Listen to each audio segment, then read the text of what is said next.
మొన్న బిర్యానీ ఆకులు కోసుకుని నేను ఎండబెట్టుకుని చూపించి మాకు మళ్ళీ వీడియోలో చూపిస్తానన్నాను కదండి. భలే ఎండిపోయినాయండి. నేను తిని కూడా చూశాను, ఒకటి ఎలా ఉంటుందని తిని కూడా చూశాను. చాలా బయట బజార్లో కొనుక్కున్న ఎలా అయితే ఉన్నాయో అంత ఘాటుగా ఉన్నాయండి ఆకులు. ఈ బిర్యానీ ఆకులు కూడా మనం ఏం చిన్న టబ్బులో చిన్న మొక్క వేసినా చాలు మనకి బాగా యూజ్ అవుతాయి. స్పైసీస్ అన్నీ మనం ఇంట్లోనే పండించుకోవచ్చు.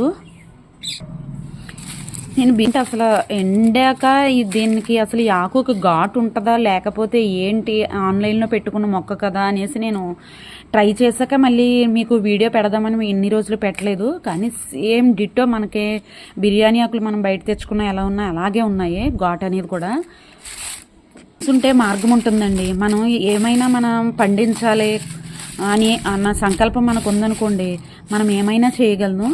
కనీసం ఒక చిన్న బకెట్లో మనం ఏమేసుకున్నా మనకి మొక్కలనేవి వచ్చేస్తూ ఉంటాయి. Happy gardening.